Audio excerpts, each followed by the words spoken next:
Hello viewers, thank you for watching the video. This is Wadud. Welcome back with new another video, and today I'm going to teach you here in this video most 20 confusing English sentences.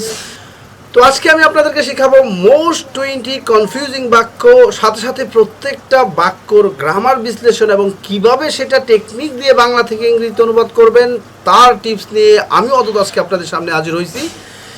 So this lesson is going to be so special for all of you. মনে রাখবেন আমরা সব সময় সব জায়গায় আমরা আটকে যাই না, বাট যেই জায়গাটাতে আটকে যাই ওই জায়গাগুলোতে যদি আপনি সরে আসতে পারেন, ওই জায়গাগুলো যদি স্পট আউট করে আপনি যদি ওইগুলোকে ট্রান্সলেশন করা শিখতে পারেন, তাহলে আমি মনে করি আপনি 100% কাজে লাগবে।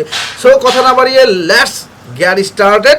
আমরা প্রথমে দেখব কনফিউজিং বাক্যগুলো, এরপর আমি আপনাকে বাংলাতে একটা উদাহরণ দিব, এইগুলোর ইংরেজি করে দিব, নেক্সট পরবর্তীতে আপনাকে একটা প্রশ্ন দিয়ে দিব এবং অবশ্যই দয়া করে এই প্রশ্নগুলো উত্তর দিবেন। মনে রাখবেন this video is going to be so special for all of you. So I am request everyone to subscribe to my channel and following me every day on my YouTube channel. So guys, let's get started. আমরা প্রথম বাক্যটা এখানে লক্ষ্য করব। প্রথম বাক্যটা সবাই লক্ষ্য করেন, এখানে লেখা আছে ছেলেটা দিন দিন বড় হয়ে যাইতেছে। তো বড় হয়ে যাইতেছে, বড় হয়ে যাওয়া, এই হয়ে যাওয়া অর্থ নিয়ে আপনাদের সবারই সমস্যা আছে। তো যেমন বড় হওয়া কি বড় হচ্ছে বিগ, এখন বড় হওয়া বি বিগ, বড় হও বলা যায়, বাট বড় হয়ে যেতেছে এটা আপনি বলতে পারবেন বিং বিগ, বড় হয়ে যাইতেছে। এখন বির জায়গায় আপনি গেট রিপ্লেস করে কোনো কিছু হয়ে যাওয়া গেট দিয়ে বলতে পারবেন এবং এটা সো ইজি। তাহলে ছেলেটা দিন দিন বড় হয়ে যেতেছে, the boy is getting bigger day by day, ছেলেটা দিন দিন বড় হয়ে যাইতেছে। এখন যদি আমি আপনাকে একটা প্রশ্ন দেই, নিচে লক্ষ্য করেন আমি একটা প্রশ্ন দিলাম যে আমার ছোট্ট একটা কুকুর ছানা আছে, এটা দিন দিন বড় হয়ে যেতে, তাহলে কুকুর ছানাটি দিন দিন বড় হয়ে যাইতেছে, এটা কি বলবেন? This is the questions for you. দয়া করে যদি আপনারা পারেন অবশ্যই আনসার দিবেন। আর মনে রাখবেন একটা বাক্যকে আপনাকে 20-12টা টেন্সে এবং মোডাল ভার্ব দিয়ে প্র্যাকটিস করার চেষ্টা করবেন। তো নেক্সট কোয়েশ্চেন্স লক্ষ্য করেন, পরবর্তীটা হচ্ছে লোকটার মাথায় অল্প বয়সে টাক পড়ে যাচ্ছে। ভাই আমার মাথা তো টাক পড়ে যাচ্ছে। সো টাক পড়ে যাওয়া এইটার ইংরেজি কি? এটা হচ্ছে টাক পড়ে যাওয়া, টাক হয়ে যাওয়া। আমরা আগেই বলছি পড়ে যাওয়া, হয়ে যাওয়া, ঘটে যাওয়া, এরকম যদি হয় তাহলে গ্যাট গট দিয়ে করতে পারবেন। তাহলে আপনি বলতে পারবেন গ্যাট বোল্ড। তাহলে লোকটা মাথায় অল্প বয়সে টাক পড়ে যাইতেছে, তাহলে পড়ে যাইতেছে মানে কি গ্যাটিং বোল্ড। এখন তেসিদেশ থাকলে এমিজার আইনজি, তাহলে আপনাকে বলতে হবে the man is getting bald head. Getting bald head মানে কি টাক মাথায় পড়ে যেতেছে, তার মাথা ছিলা হয়ে যেতেছে, যেটাই বলেন। তাহলে কি বলবেন কাউকে দেখলে? The man is getting bald head day by day, পড়ে যাচ্ছে। গ্রেজুয়ালি যদি বলেন ধীরে ধীরে টাক পড়ে যাচ্ছে, তাহলে গ্যাটিং বোল্ড হ্যাট গ্রেজুয়ালি। তাহলে the man is getting bald head gradually, লোকটার মাথায় অল্প বয়সে টাক পড়ে যাচ্ছে। তো আমি আপনাকে একটা পড়ে যাওয়া দিয়ে ইংরেজি দেই। টাক পড়ে যাওয়াতে, অল্প বয়সে টাক পড়ে যাওয়াতে লোকটা বিয়ে করতে পারতেছে না, তাহলে এটা কি বলবেন? মনে রাখবেন টাক পড়ে যাওয়া হচ্ছে গেট বোল্ড। তাহলে টাক পড়ে যাওয়াতে, আতে থাকলে হ্যাভিং। আমি যেই ক্লাসগুলো আপনাদেরকে ওইখানে দিয়েছিলাম, যদি বয় না করে না দেখে থাকেন নিচে কমেন্টে আছে এ আতে, আতে, হওয়াতে, এগুলো কিভাবে করবেন। তো লোকটার মাথায় অল্প বয়সে টাক পড়ে যাওয়াতে অথবা টাক অল্প বয়সে টাক পড়ে যাওয়াতে লোকটা বিয়ে করতে পারতেছে না, তাহলে কি বলবেন? আপনাদের জন্য প্রশ্ন, মনে রাখবেন গেটিং বোল্ড হ্যাট। আর যদি হ্যাভিং হয় তাহলে হ্যাভিং গট বোল্ড হ্যাট। এইটুকু আমি বলে দিলাম, বাকিটুকু আপনারা ইংরেজি করে দেন। সো নেক্সট কোয়েশ্চেন্স দেখেন, পরবর্তী প্রশ্ন হচ্ছে বিয়ের পর আমার 1 মাসে আরো 2 কেজি ওজন বেড়েছে। তাহলে বিয়ের পর লক্ষ্য করেন এটাকে, বিয়ের পর কি বলবেন? আফটার ম্যারিজ বা আফটার গেটিং ম্যারিড আমার 1 মাসে 2 কেজি ওজন বেড়ে গেছে। তাহলে এটা কি 2 কেজি ওজন বেড়ে যাওয়া, তাহলে কি বেড়ে যাওয়া, বৃদ্ধি পাওয়া, তাহলে বেড়ে যাওয়া, হয়ে যাওয়া, ঘটে যাওয়া, গেট গট দিয়ে বলতে পারবেন। এটাও আপনি গেট দিয়ে বলে ফেলেন। তাহলে লক্ষ্য করেন আফটার ম্যারিজ অথবা after getting married I gained more 2 KG weight within a month, অথবা I got more 2 KG weight, গেইনটের জায়গায় আপনি গটও ইউজ করতে পারবেন। এছাড়াও আপনি লিখতে পারবেন after marriage my body weight got increased, আমার বডির ওজন গট ইনক্রিজড, বেড়ে গিয়েছিল। কতটুকু বেড়ে গিয়েছিল? 2 কেজি, তাহলে 2 কেজি। 5 কেজি বেড়ে গেছিল, 5 কেজি ইন এ মান্থ, এক মাসে, বা উইদিন এ মান্থ, এক মাসের মধ্যে। দুটোই আপনারা বলতে পারবেন। তাহলে এখন আমি আপনাকে একটা ওজন দেই। তার ওজন 2 কেজি কমেছে সকালে হাঁটার কারণে। তাহলে হাঁটার কারণে, বিকজ অফ হাঁটা, বিকজ অফ ওয়াকিং, বা হাঁটাতে, সকালে হাঁটাতে, তাহলে হ্যাভিং দিয়ে বলতে পারবেন। সকালে হাঁটার পর তার 2 কেজি ওজন কমে গেছে। এটাকে কিভাবে ইংরেজি করবেন? সো নেক্সট কোয়েশ্চেন্স, লোকটার মাথায় অল্প বয়সে টাক পড়ে যাচ্ছে, এটা আমরা লিখছি, সুতরাং এটা আমাদের দরকার নাই। The man is getting bald head in his younger age. লক্ষ্য করেন, সে ভুল বুঝে আমাকে ছেড়ে চলে গেছে। প্রথমে ভুল বুঝছে, তারপর ছেড়ে চলে গেছে। তাহলে ভুল বুঝে এটাকে আগে নিয়ে যান। ভুল বুঝে এ বা আ যদি থাকে, সেই ক্ষেত্রে আপনাদেরকে আমি রুল দিয়েছিলাম, এ আ থাকলে আইএনজি, তাহলে আপনাকে বলতে হবে গেটিং মি রং, আমাকে বলবো যে, তোমাকে বলবো যে গেটিং ইউ রং, তোমাকে বলবো যে, আমার মাকে বলবো যে গেটিং মাই মাদার রং, আমি আমার গার্লফ্রেন্ডকে বলবো যে গেটিং মাই গার্লফ্রেন্ড রং। এইভাবে আপনাদের কথা বলতে হবে। তাহলে বলবো যে গেটিং মি রং, আমাকে বলবো সে চলে গেছে, হি লেফট মি, এইভাবে বলতে পারবেন। তো দেখা যাক আমরা এখানে কি আনসারটা দিই। লক্ষ্য করেন, getting me wrong, she left me, সে আমাকে ছেড়ে চলে গেছিল। অথবা আপনি লিখতে পারবেন she has gone away from me, এরপরে বসায় দেন গেটিং মি রং। তাহলে আপনি দুইভাবে লিখতে পারবেন, she getting me wrong, she left me, বা getting me wrong, she has gone away from me. এই দুইটা কথা লিখতে পারবেন। সে ভুল বুঝে আমাকে ছেড়ে চলে গেছে। এখন যদি আপনি বলেন চাকরি ছেড়ে সে এই কোম্পানি ছেড়ে চলে গেছে, চাকরিতে রিজাইন দিয়ে বা চাকরি থেকে বরখাস্ত হয়ে সে অন্য কোম্পানিতে চলে গেছে। তাহলে চাকরি থেকে বরখাস্ত হয়ে যাওয়া, তাহলে এটাকে আপনারা দুইভাবে বলতে পারবেন। সে চাকরি থেকে বরখাস্ত হয়েছিল, এটা দুইভাবে করতে পারবেন, অথবা এক বাক্যে করতে পারবেন। দেখেন আমি 2 বাক্যে যদি করি তাহলে কীভাবে বলবো? সে চাকরি থেকে বরখাস্ত হয়েছিল, he got fired from the job, এবং সে আরেক কোম্পানিতে চাকরি নিয়ে গেছিল। তো leaving this company, he got a job in another company, বা he went away in another company, এইভাবে আপনারা বলতে পারবেন। তো যাই হোক, পরবর্তী প্রশ্ন আমরা লক্ষ্য করি, নাম্বার 7, তাকে বলা হতো খারাপ ছেলেদের সাথে না মিশতে। তাহলে তাকে বলা হতো আর তাকে বলা হয়েছিল, এখন বলা হতো না আগে বলা হতো। তাহলে অ্যামিজার পিপি, যখনই দেখবেন আমিটা আমাকে হয়ে গেল, সেটা তাকে হয়ে গেল, তখন এইটুকু অংশ কিন্তু পেসিভ চলে গেছে। তাহলে তাকে বলা হতো, অজয়ের পিপি দিয়ে বলতে হবে। মনে রাখবেন, বলা হতো, করা হতো, খাওয়া হতো, যাওয়া হতো, অজয়ের পিপি দিয়ে বলতে হবে। তাহলে তাকে বলা হতো হি ওয়াজ টোল্ড। না মিশতে, হি ওয়াজ টোল্ড। এখন যদি আপনি পরের অংশটাকে, না মিশতে তাকে বলা হতো, না করতে তাকে বলা হতো, না যাইতে, এই কথাগুলো কিভাবে বলবেন আমি এখানে দেখাই দিয়েছি।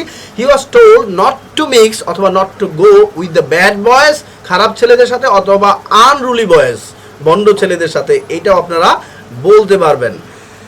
তো এখন আপনাকে যদি বলা হয় তাকে বলা হতো তার গার্লফ্রেন্ডের সাথে কথা না বলতে, তাহলে এই কথাটা কি বলবেন? আমাকে বলা হতো আমার গার্লফ্রেন্ডের সাথে কথা না বলতে।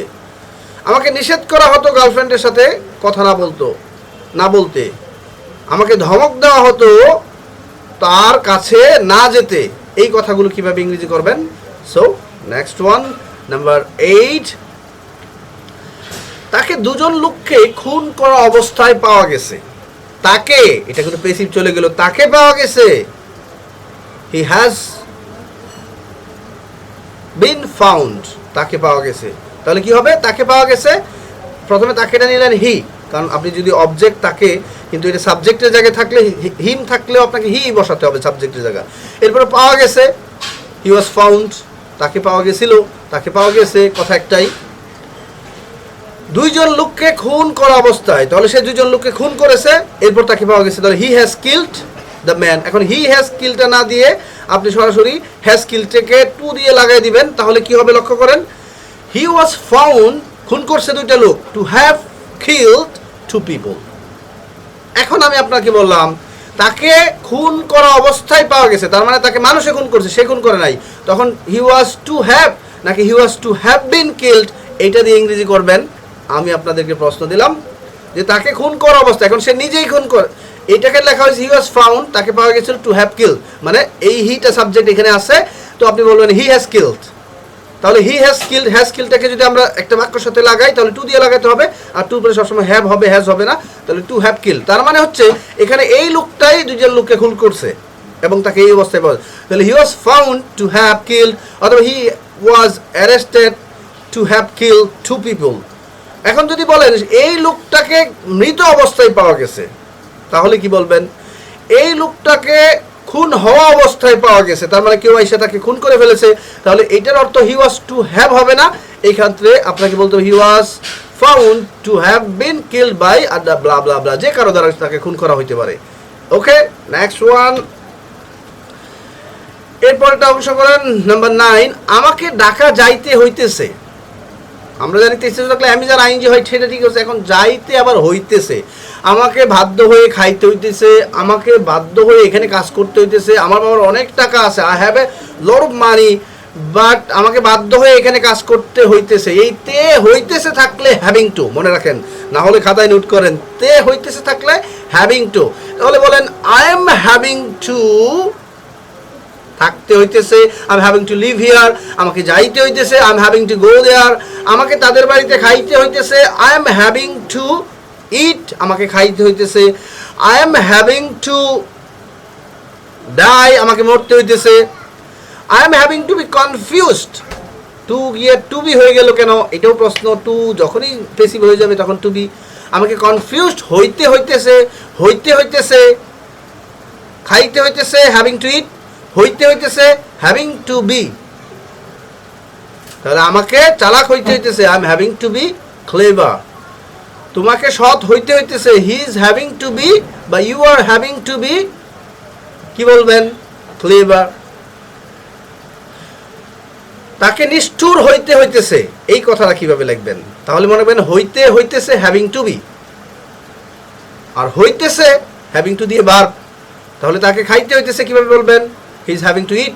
তাকে যাইতে হইতেছে কিভাবে বলবেন? He is having to go. তাকে মরতে হইতেছে, he is having to die. তাকে শুরু করতে হইতেছে, he is having to start. তাহলে তে হইতেছে থাকলে হ্যাভিং টু। এখন তে হইতেছে না বললে যদি আমি বলি হইতে হইতেছে, চাপে পড়ে তাকে কৃপণ হইতে হইতেছে, তাহলে হ্যাভিং টু বি দিয়ে ইংরেজি করে ফেলেন 100%। সো দেখি আমরা কি লিখছি, I am having to go to Dhaka, আমাকে মরতে হইতেছে, I am having to die, এভাবে বলতে পারবেন। নাম্বার 10, নেক্সট ওয়ান দেখেন কি আছে, লক্ষ্য করেন, টাকার অভাবে মনে হয় অনেক সমস্যা হইতেছে, টাকার অভাবে মনে হয় তার অনেক সমস্যা হইতেছে, এখানে তারটা দিয়ে দিবেন, টাকার অভাবে মনে হয় তার অনেক সমস্যা হইতেছে, তাহলে সমস্যা হইতেছে, হইতেছে মানে হচ্ছে এম ইজ আর বিং অথবা এম ইজ আর হ্যাভিং। তাহলে আপনারা দেখেন টাকার অভাবে মনে হয়, তাহলে মনে হয় আপনি লিখতে পারবেন হি is suppose to be having lots of trouble for money, for want of মানি, টাকার অভাবে। এখন আমরা প্রথমে দেখব টাকার অভাবে ফর ওয়ান্ট অফ মানি, এটা আপনি প্রথমে দিতে পারবেন, প্রথমে দিলে একটা কমা দিয়ে সাবজেক্ট শুরু করবেন, আর যদি প্রথমে না দেন তো আপনি শেষে দেন, দ্যাটস নট এ প্রবলেম, এটা কোনো সমস্যা নাই। সাবজেক্ট, সাহায্যকারী verb, verb, object, preposition, conjunction, interjection, no need to think like that. মনে রাখবেন, at the time of talking nobody can think about the grammar, so you'll have to keep pace with the meanings, আপনাকে অর্থের সাথে। তো প্রথমে বলছেন টাকার অভাবে for want of money, comma দিয়ে দেন, আর এটা এই আমার এখানে ভালো লাগছে না, আমি শেষে লিখবো, নো প্রবলেম ফর দ্যাট, আপনি এইভাবে লিখতে পারেন। তাহলে আমরা দেখেন এটা মনে হয়, মনে হয় হচ্ছে সাপোজ টু দিয়ে করতে পারবেন, অথবা আমি এটা আলাদাভাবে লিখতে পারবো, ইট সিমস দ্যাট। তাহলে দেখেন কি লিখছি আমি, he is suppose to be having lots of trouble for want of money. এখন এটাকে আপনি এভাবে লিখতে পারবেন, he may be having lot of troubles for want of money, অথবা for want of money he may be having lots of trouble, এভাবে বলতে পারবেন। অথবা আপনি এও বলতে পারবেন যে টাকার অভাবে, এটা সাপোজ টু যদি আমি এভাবে না দেই তাহলে বলতে পারবো ইট সিমস দ্যাট, এটা মনে হয় যে হি is having lot of trouble for want of মানি। বা ইট সিমস দ্যাট, এটা মনে হয় যে ফর ওয়ান্ট অফ মানি, টাকার অভাবে হি is having lot of troubles, এইভাবে বলতে পারবেন।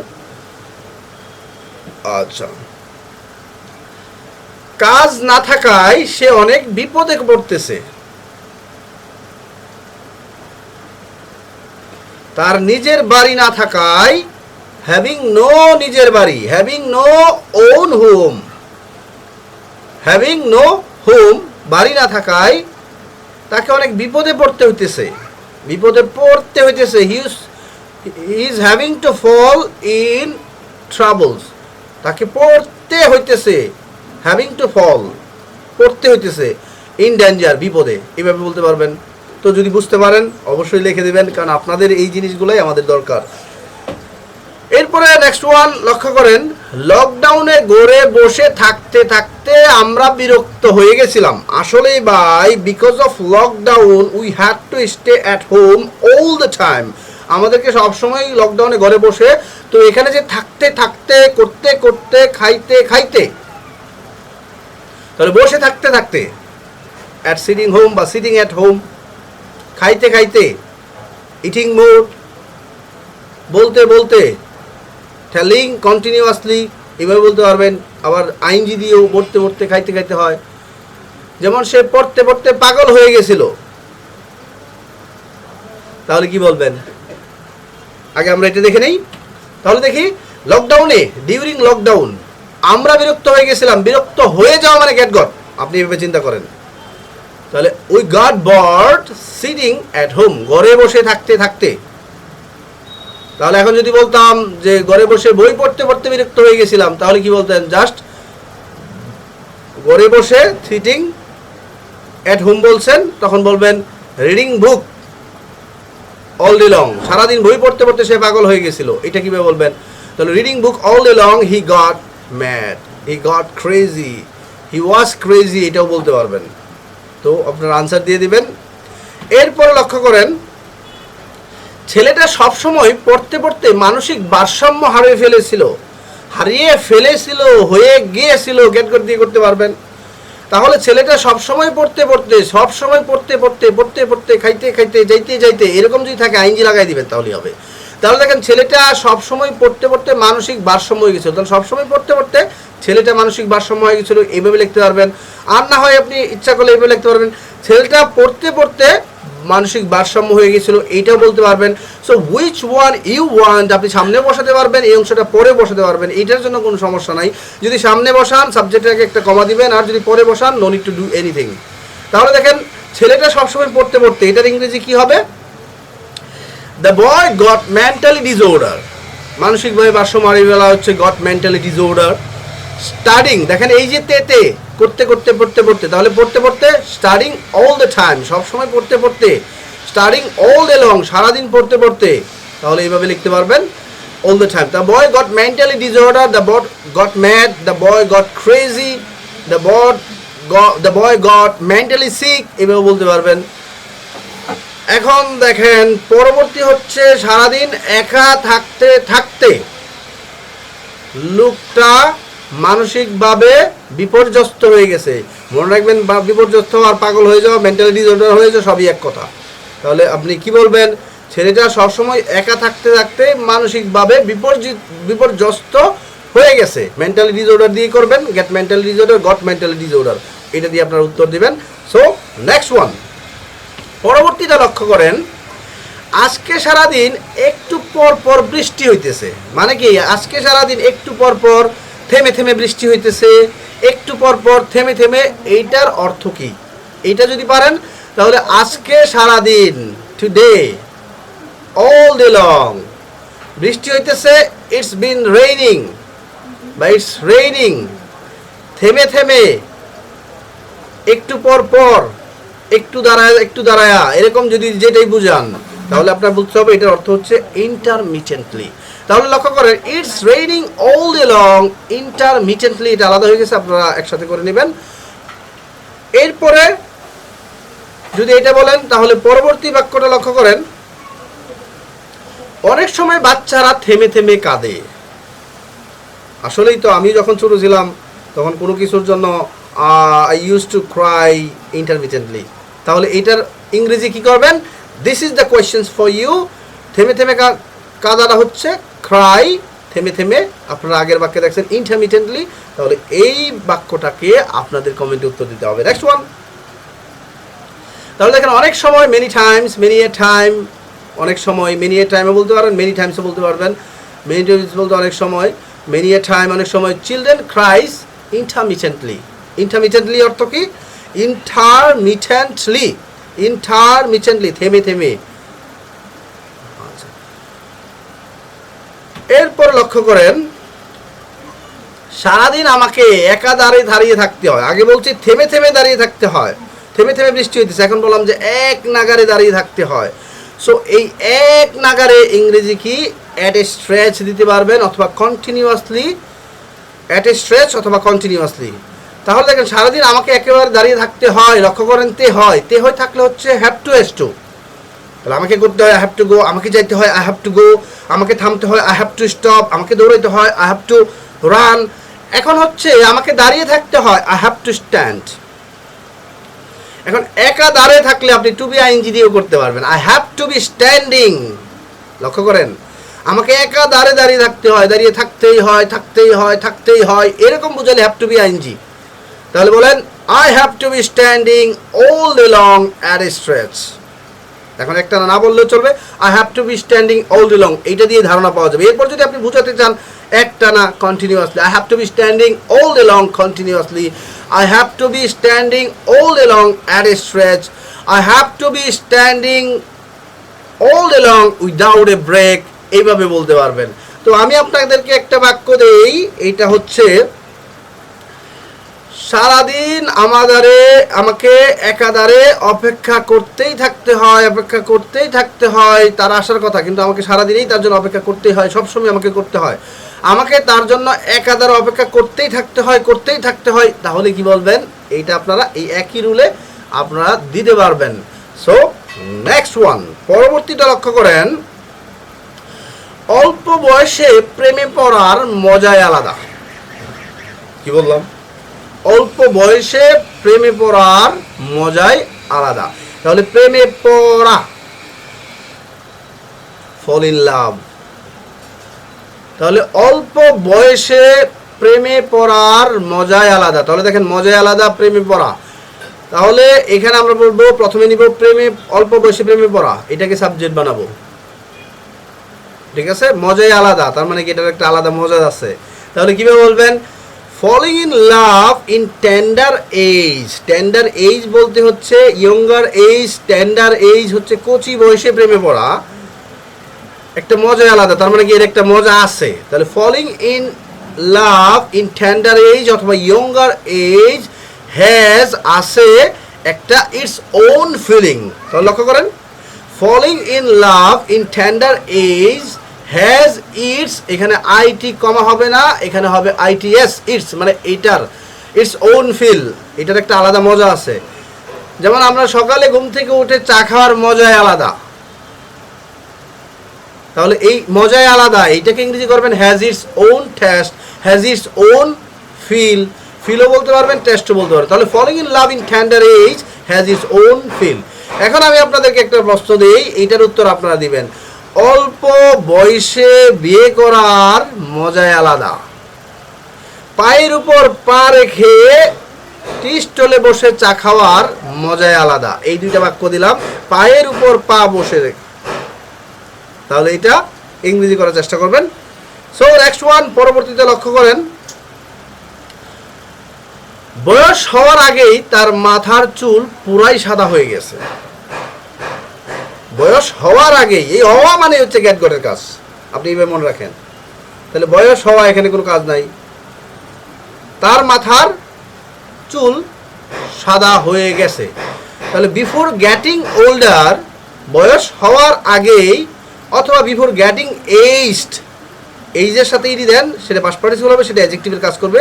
বিফোর গেটিং এইজড, বয়স্ক হওয়ার আগেই তার মাথার চুল পুরাই সাদা হয়ে গেছে। তাহলে হিজ হেয়ার, মাথার চুলের জন্য আবার বলতে হবে না হিজ হ্যাড হেয়ার, আপনি নর্মালি হিজ হেয়ার হয়ে গেছে, হ্যাজ বিকাম পুরাই সাদা, পিওর হোয়াইট। পুরাই সাদা মানে কি? পুরাই সাদা হয়ে গেছে, পিওর হোয়াইট হয়ে গেছে। যেমন আমরা অনেকেই বলি যে তার মাথার চুল পুরাই সাদা হয়ে গেছে, তাহলে his hair has become pure, পুরাই পিওর, পুরাই সাদা পিওর সাদা, পুরাই সাদা পিওর সাদা। তাহলে দেখবেন যে মনে থাকবে। তাহলে লক্ষ্য করেন নেক্সট ওয়ান, পরেরটা হচ্ছে তা এখন আপনাদের জন্য প্রশ্ন যে তার মাথার তার দাড়ি গোফ পুরাই সাদা হয়ে গেছে, তাহলে কিভাবে ইংরেজি করবেন? তার ইংরেজি বলে দিলাম বেয়ার্ড অ্যান্ড মোস্টেজ হয়ে গেছে, হ্যাজ বিন বা হ্যাজ বিকাম পুরাই সাদা। যদি বুঝতে পারেন ইংরেজিতে আনসার দিয়ে দেন।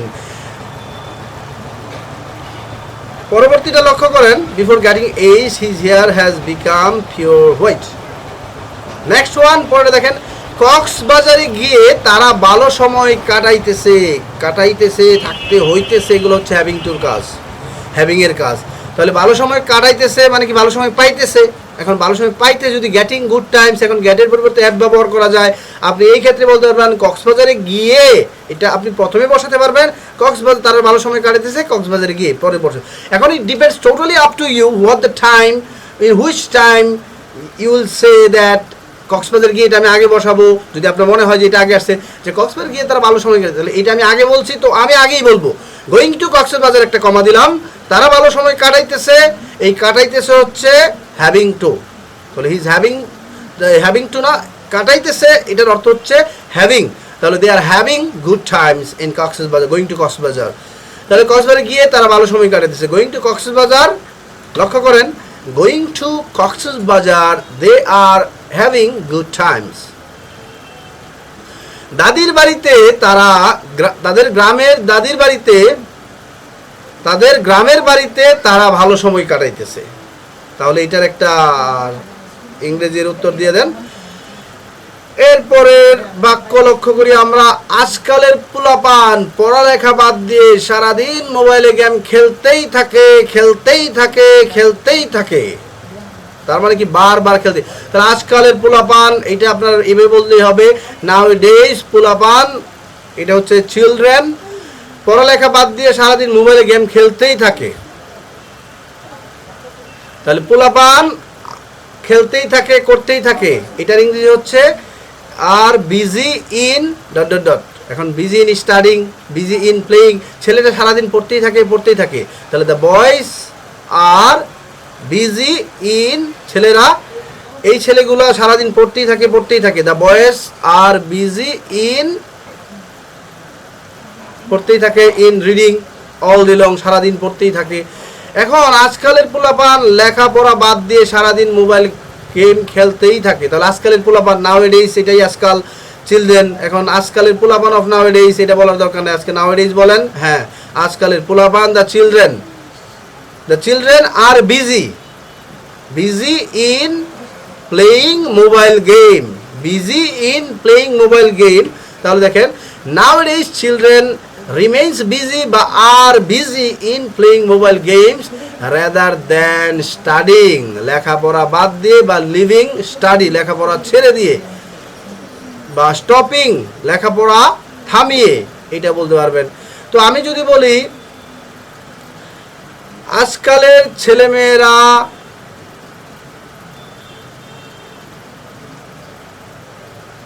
আজকালের ছেলেমেয়েরা লেখাপড়া বাদ দিয়ে বাইরে ঘুরতেই থাকে, ঘুরতেই থাকে, ঘুরতেই থাকে, তাহলে কি বলবেন? তাহলে আজকালের ছেলেরা স্কুল বাদ দিয়ে, স্কুলে না গিয়ে, আজকালের ছেলে স্কুলে না গিয়ে বাহিরে তাদের গার্লফ্রেন্ড নিয়ে ঘুরতেই থাকে, ঘুরতেই থাকে, ঘুরতেই থাকে সারাদিন। এটাকে কিভাবে ইংরেজি করবেন? যদি পারেন করেন, না পারলে আপনারা বলবেন, আমি আপনাদেরকে আনসার দিয়ে দিব, বাট আপনি জাস্ট চেষ্টা করবেন, ভুল হলে আমি উত্তর দিব নিজে। Next one,